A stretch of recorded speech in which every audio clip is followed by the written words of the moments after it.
Hi, I'm Riley. And I'm Katie, and welcome to Ideal Podcast, where we talk about the ideal and not so ideal moments going from girlhood to womanhood.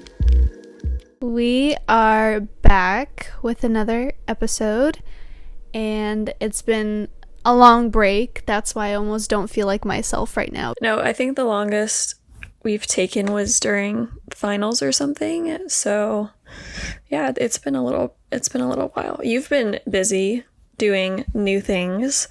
I've been busy doing old things. So this episode is called The Realities of Being a Woman. We just want to discuss some of the nuances that come with becoming a woman and the feelings that kind of rise from this transformation, because there's a lot of changes that happens and there's just a lot of different scenarios and situations that can come up. And so we just wanted to talk about those things and dive a little bit deeper on that topic. To start off, I think the first thing we need to do is kind of define what womanhood is. So for us, womanhood is independence and just your ability to stand up for yourself and kind of build up that strength of who you are as an individual. Some other things would be kind of leaning into your feminine energy. And I think that there's this great balance between, we were born to be taken care of, but we were also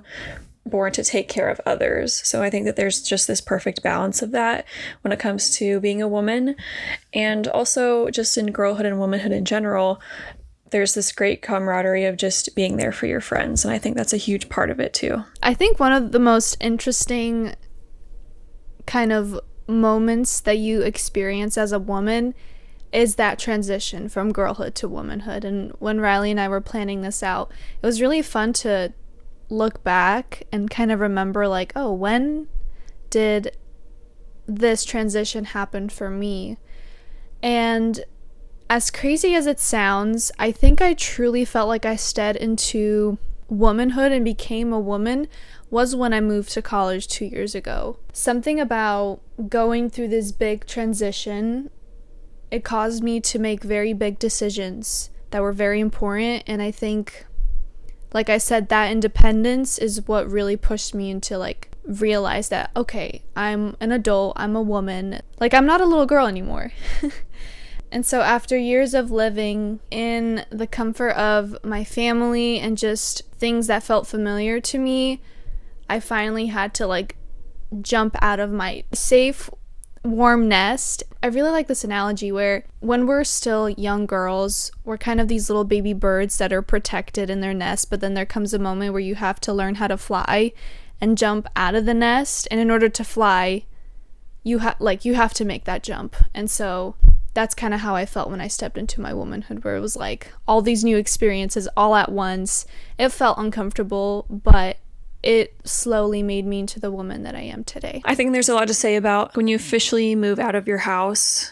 It's a whole new chapter, and I think that there's a lot to say with that. When I started to feel like I was changing more into a woman were these kind of key moments where I started to feel the most independent and confident, and that kind of happened probably my senior year of high school, because I feel like I really drew the line on who I was, and I stepped into the start of becoming a true woman. And there's oftentimes situations that can draw certain traits out of you or just kind of make you rise to the occasion. And so I think that that's just what happened to me. And, it was the start of speaking up and holding my head high and becoming a bigger person. And that's kind of, I think, just when I started to feel a lot of those changes. And I definitely felt even more, when I moved out and went to college too, so. With that, we wanted to go into our experiences and hard truths that we learned in our womanhood era. I hate using era, but it works so well. So we're going to talk about some positive things and then also some negative things. One of the first things that I thought of with experiences going from girlhood to womanhood was specifically sleepovers and just staying up late with your friends and the extreme belly aching laughs and just having a good time with your friends. that's such a great memory, I think. I feel like 99.9% of girls and women know exactly what sleepovers bring to us and like the joy that they bring into our lives. And honestly, one thing I will say, I might have mentioned this in a previous episode, but us living together when it was like late at night and we just start talking and like cracking up, like as a kid I was very homesick, so I would rarely go to sleepovers the older that I got. And then living with you and having those experiences like brought me back and fully satisfied that like craving of sleepovers. And I feel like now I'm good for life. No, I love that. And honestly, this kind of experience isn't just in girlhood. Like, we experience this in college, and we'll experience it later on. Like, when we have families and we're visiting each other, I guarantee it's going to be the exact same. Yes, and I'm so excited for you to come visit in November, and we're going to relive like having a sleepover again. I'm so excited. I know, me too. The next one, and this is a big kind of transitional moment, wearing makeup for the first time. I do remember when I was like a little kid, my mom would buy me like the little Barbie like makeup set. I think it came with like a pink nail polish and then like pink, blue, and purple eyeshadow, and that's like what I would wear. But I remember wearing makeup for the first time in high school, and that felt so weird, like, because you were so aware of you wearing it, you know?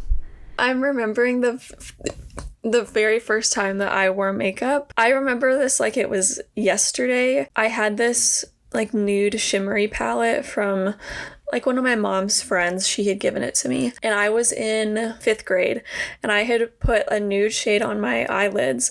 My mom was kind of not happy with me, and she was like, "You're too young to be wearing makeup. Like, let's talk in a couple years when you get to high school." So, I just scratched my mic really hard. I bet that didn't sound good. And so I went to school, and then and this girl who was already like kind of mean to me, or would just like pick out things. That was a whole other story, but she point blank asked me, "Are you wearing makeup?" Yes. And I said, "No." No, I said, Riley. "No."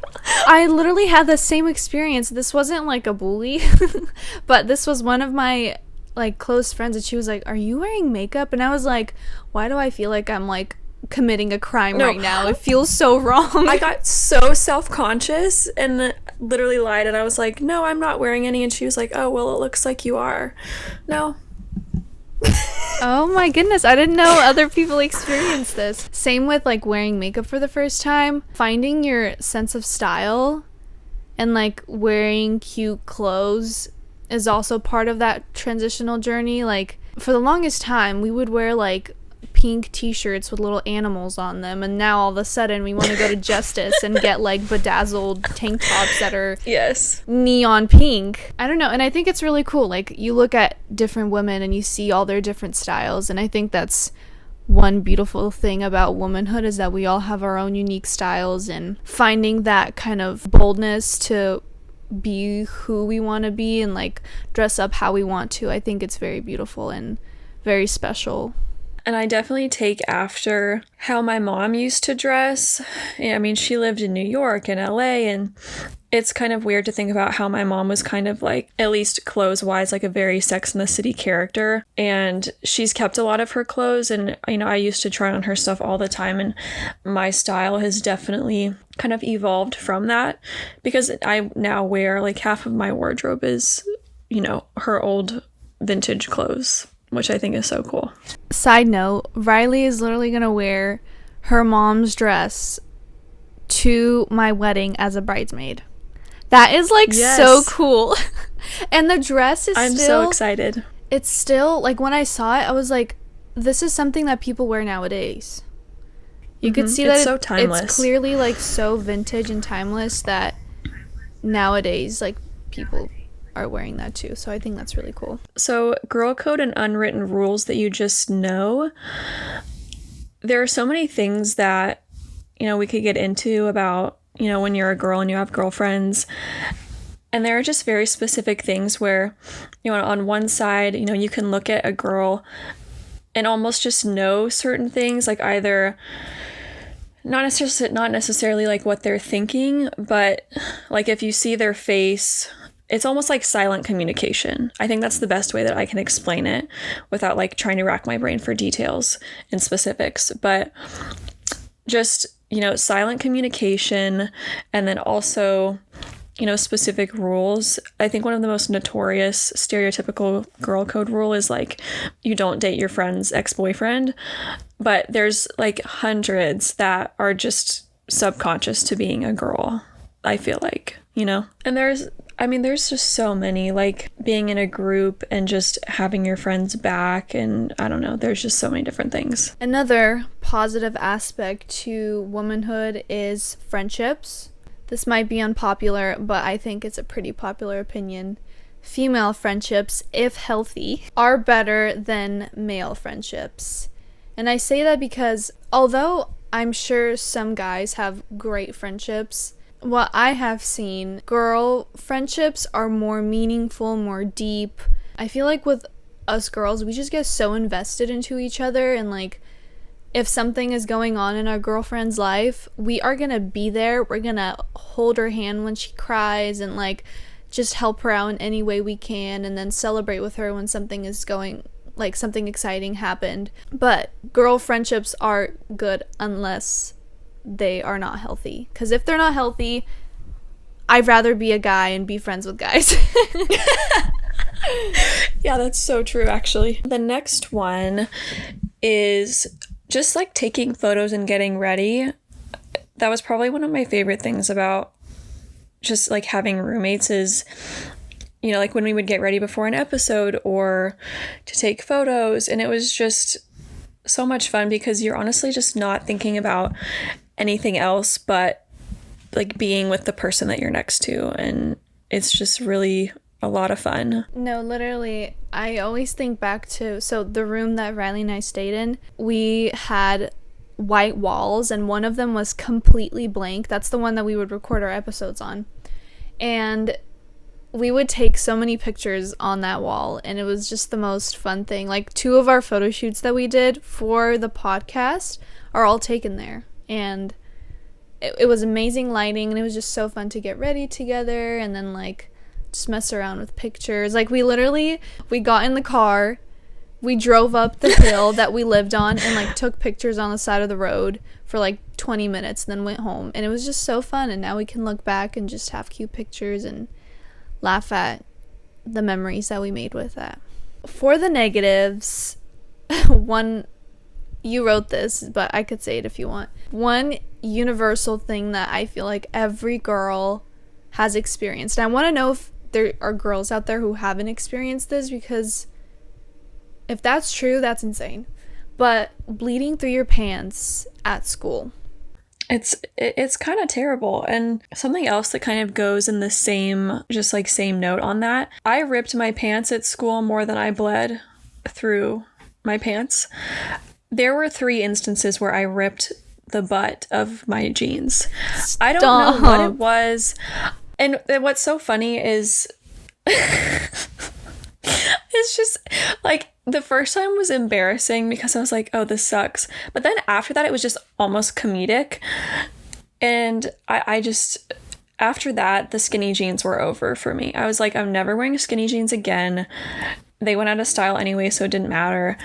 But I couldn't wear them anymore. Okay, but then why are you thinking what I'm thinking?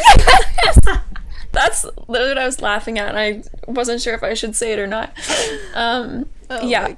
Someone once said that my nickname was Flat Ass Riley my freshman year of high school, and I was ripping the butt of my pants. Which, to be fair, they weren't like 100% wrong, but they were 100% wrong later. Yeah. And that's what matters. Exactly. Planning for your period, it's frustrating. If you have an event to go to or vacation, or you're just prepping for something, you always have to take your period into an account, because, is white an option to wear? Do I need to pack pads and tampons? Am I going to be swimming? Things like that. And it gets, I mean, you get used to it as a woman, but it's always an annoyance for sure. One of my friends and I, when we were younger, like before college, we would hang out with like big groups of people, and sometimes the guys would be like, oh, let's go do this super last minute, or like, let's go swimming, let's go to the lake. And her and I would always be like, we can't just do that, because one of us could be on our periods. We need to shave. We need to, you know, like plan around this whole thing. You know, there's just so much that goes into being a girl, and kind of these spontaneous adventures sometimes didn't work. It's a lot harder to be spontaneous like when you're on your period, because especially like, for example, if you're on your period but you don't have anything extra with you, and like you're out somewhere with friends and someone's like, oh, we should go do this, but then in your head you're thinking, okay, but I kind of need to change my tampon in like an hour.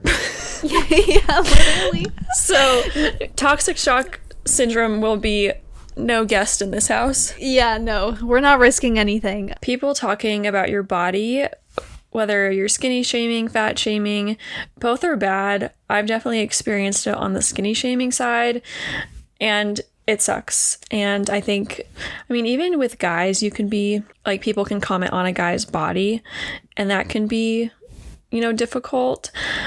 But I definitely think it happens more with being a woman, and it is not fun. I don't know if you want to keep this in or not, but you were telling me that sometimes it was even girls that were making those comments about you.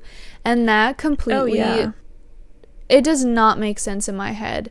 As women, we know what it's like to experience insecurity, and like with the whole puberty, your body changing, like it's a big transition, and it's something that is very challenging for some people. And when a girl who went through that goes out of her way to say something about another girl's body, that makes no sense to me. And that is the definition of not a girl's girl. Yeah. Well, I really do think it always comes from a place of like their own insecurity and issues, or even just jealousy. I mean,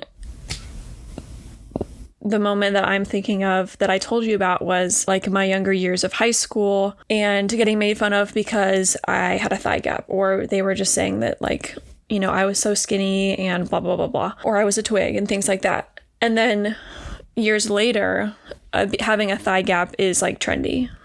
And so just staying away from the topic of like commenting on someone's body, especially to their face, it's just like, why? Just keep it to yourself. Kind of along the same lines, sometimes people look at how a woman looks and almost don't believe in her. And I even sometimes experience this during like college, where I feel like people almost don't take you seriously because you're this small, petite, weak girl.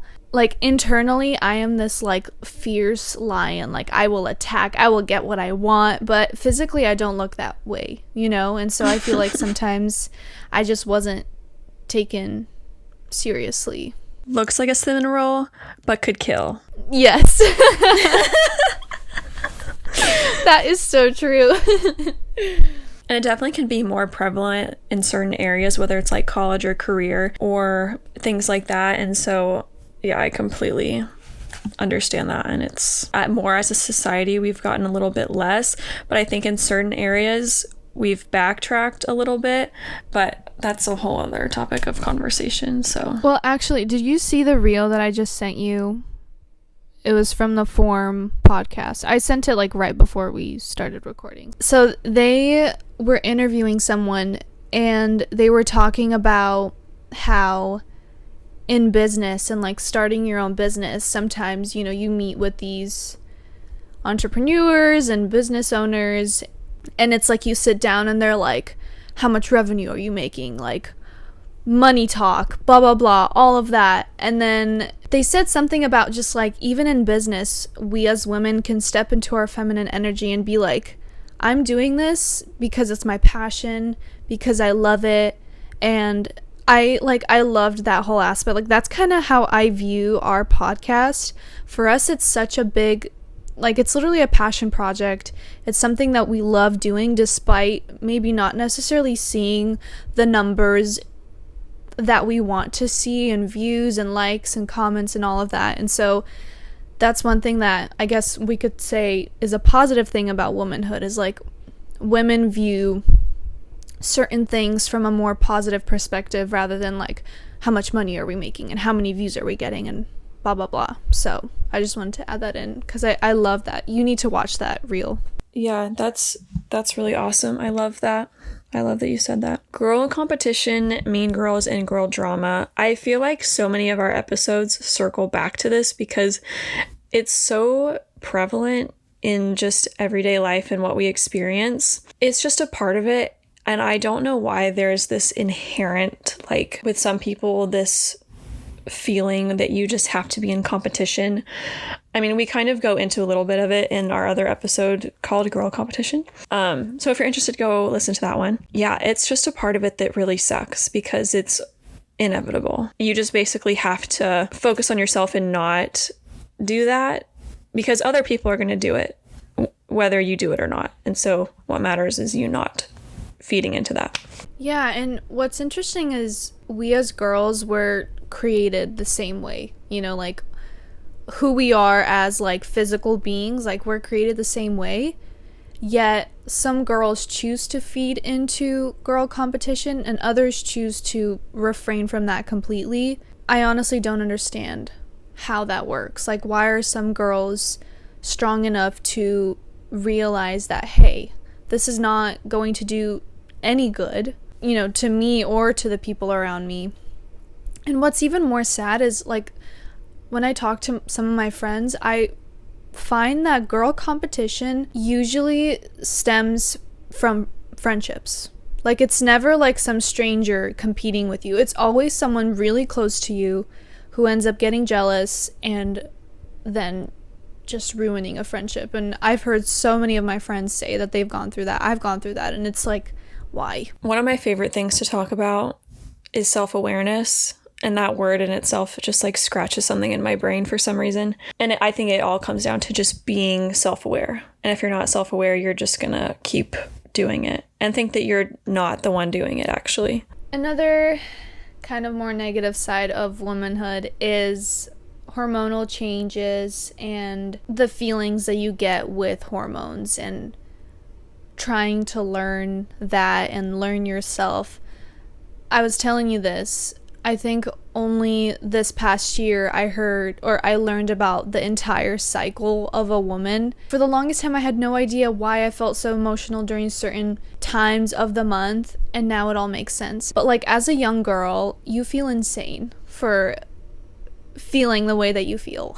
Well, like, honestly, it's not really talked about. I mean, I remember I was in public school. Learning about a woman's cycle was not a part of like sex ed at all. It was like, here are pictures of what it looks like when you have an STD.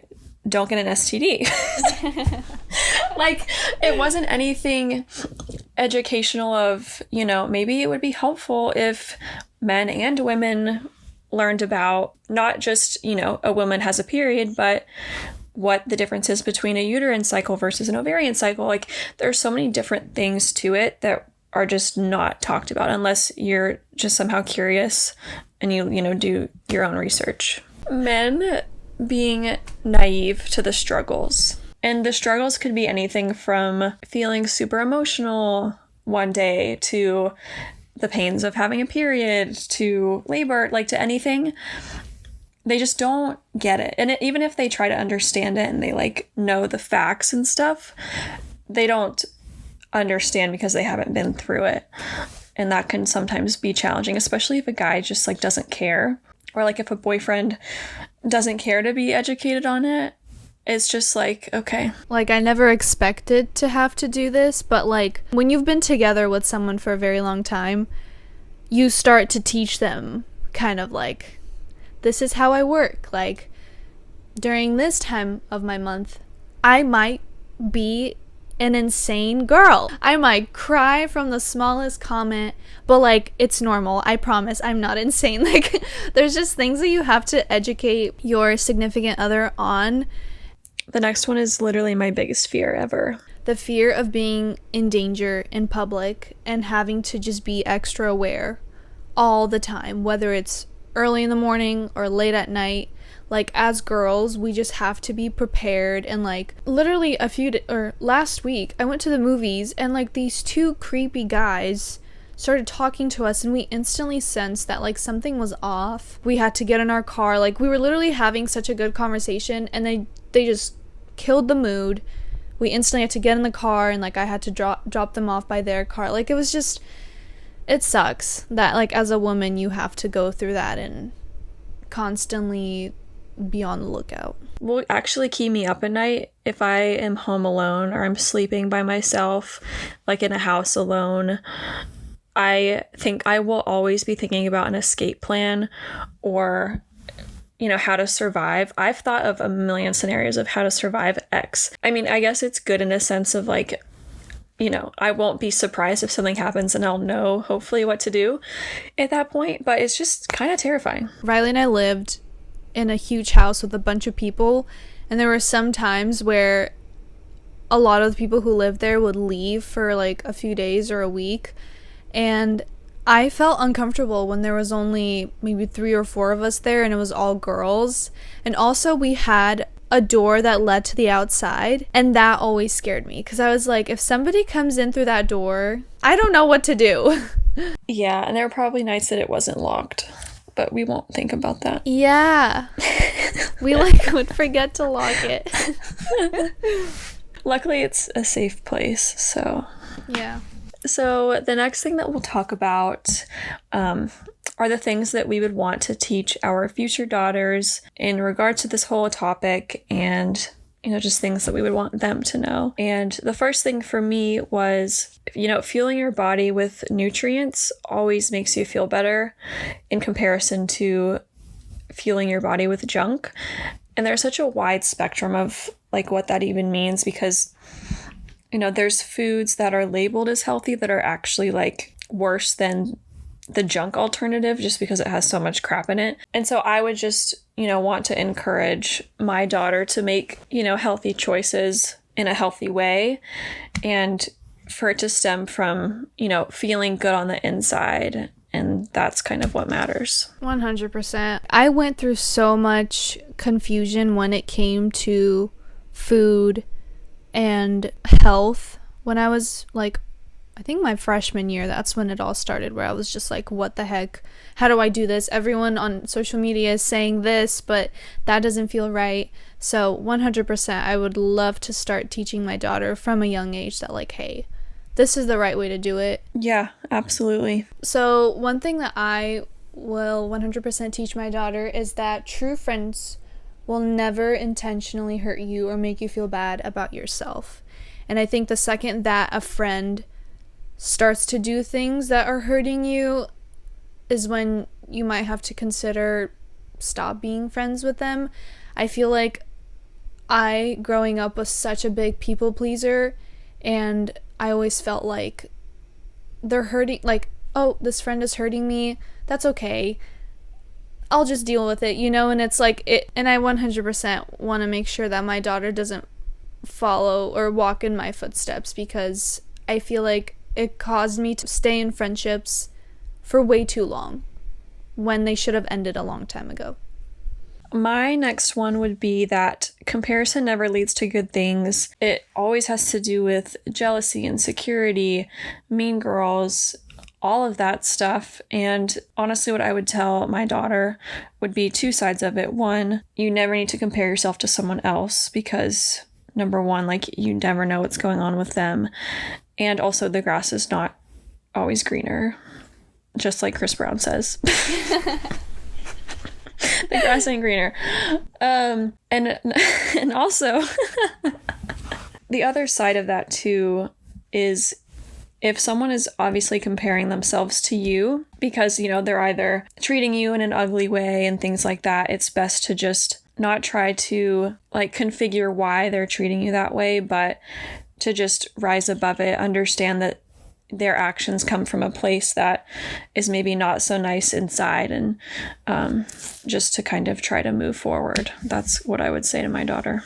I think you and I both will try to do everything to make sure that our daughters don't become mean girls and have the pattern, or like the pattern of comparing yourself to people lead to them being mean to other girls. My next one is I want to teach my daughter to know and believe that she's enough without anything attached to that. So like without makeup, clothes, a perfect body, boys. You don't need any of that to make you feel worthy. At the end of the day, your worth comes from being created by God and being his daughter. I 100% want to make sure that my kids believe that with all of their hearts, because not loving yourself, especially from a young age, is very damaging and hard to go through. So I hope that I could teach them that at a young age and they it clicks for them, because it didn't click for me.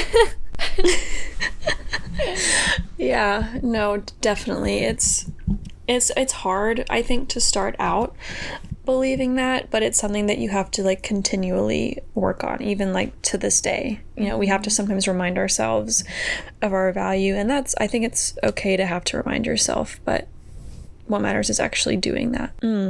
I've seen this quote a lot in the last year or so. It's just that a friend to all is a friend to none. And I've definitely seen this before in my own life and in my experience. You can be kind to every single human, and that's amazing. And that's something that I want to do. On the flip side, you also need to know who your true friends are and where their loyalties lie, because there's a difference between being kind to someone versus, just being superficial, nice, and not really having, this kind of ties into my other points, but not really having a foundation to stand on and having a clear, definitive, this is who I am, this is what I'm not okay with, and things like that. I'll talk a little bit about that in another point, but just being aware of, is this person just super fake to everybody, and that's why everybody likes them? I don't know. I just think it's an interesting topic. Yeah, and I feel like anything related to friendships, you learn how friendships work through actually experiencing it. That's how we learned everything about friendships, because we chose to be friends with some people and then they ended up hurting us, and we're like, oh, this is what a not good friend looks like. And then we find these people who we click with and love us for who we are, and it's okay, this is what healthy friendship looks like. So it's definitely, I feel like as a parent, it's definitely hard to see your kids going through moments like this that hurt them, but also it's what builds them up and teaches them what the world works like and prepares them for the future. Yeah, definitely. The next thing I'm going to teach my kids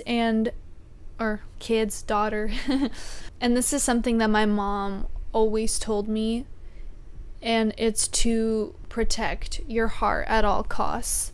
I feel like certain situations that we go through, certain situations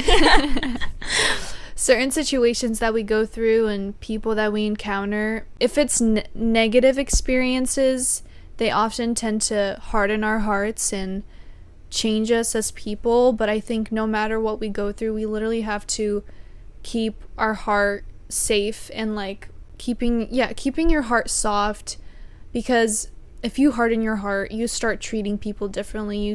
You don't treat them with love. That's something that my mom taught me, and I definitely want to pass on to my kids. Learning your strong values at a young age. Don't be complacent when they're compromised. Don't be someone who's lukewarm and, like I mentioned before, just doesn't have a foundation to stand on. They're just kind of, and I think go with the flow people are great when it's when it comes to learning to roll with the punches type of thing. But when it comes to just going with the flow in terms of morals and things like that, I think that's when it's sort of a red flag for me. Because, an example would be 3 friends, and one friend is kind of being targeted by another friend, and the third friend is just kind of oh, this sucks, this isn't okay, but then they don't really do anything about it.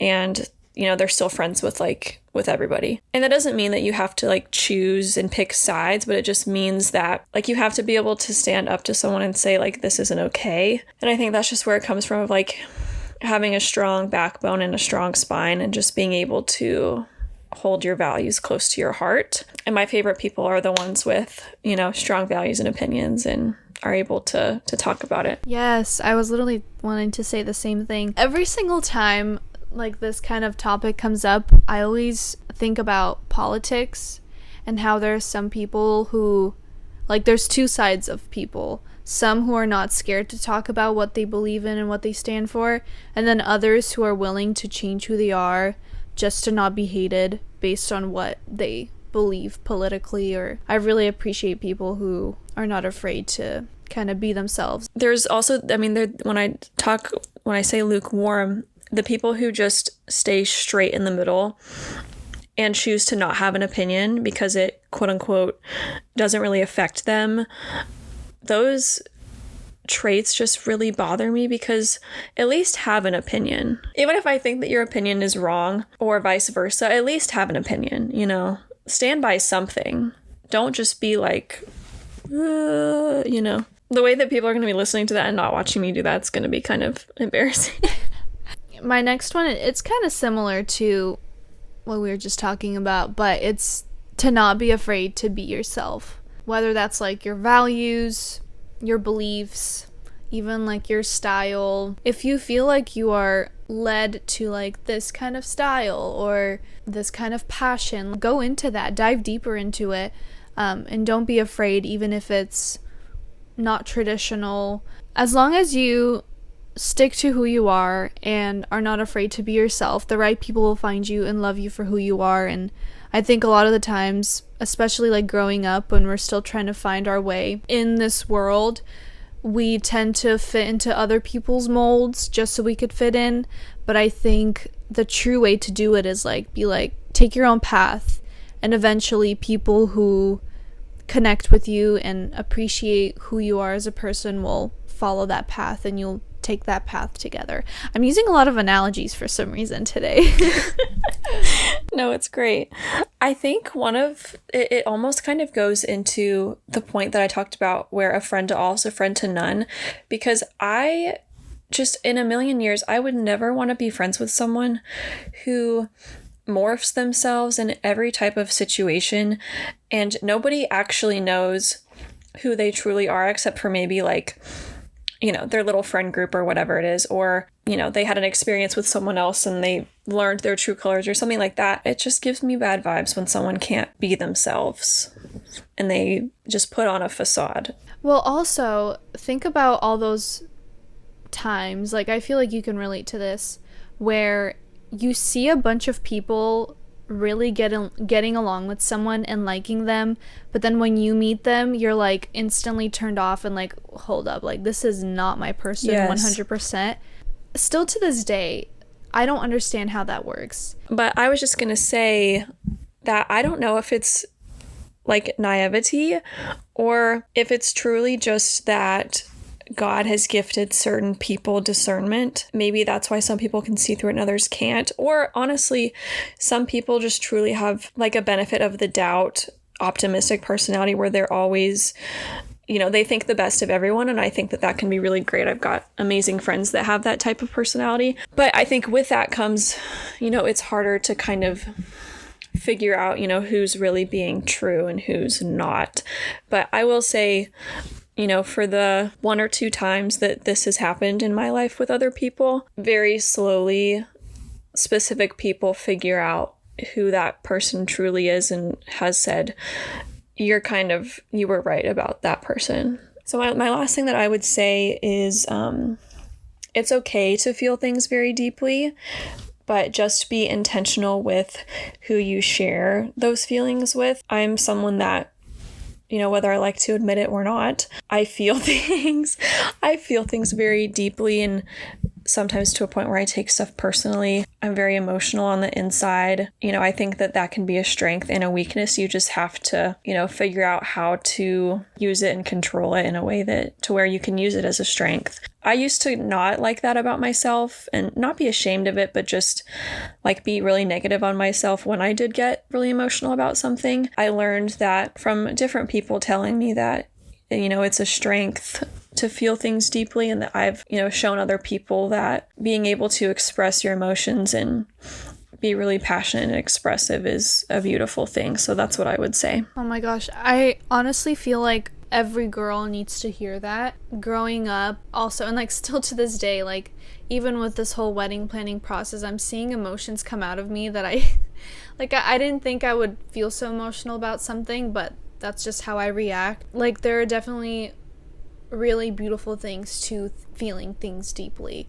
We just, like, part of growing up and stepping into womanhood is like learning how to navigate those emotions and react the right way. Well, that is all that we had to talk about. This was an extra long episode today. We say this every time, but I think especially for this one, if you're listening, I hope that this episode was helpful in any way and you could relate to it. And if you can relate to it, maybe share it with a friend and, you know, help them out as well. I love that.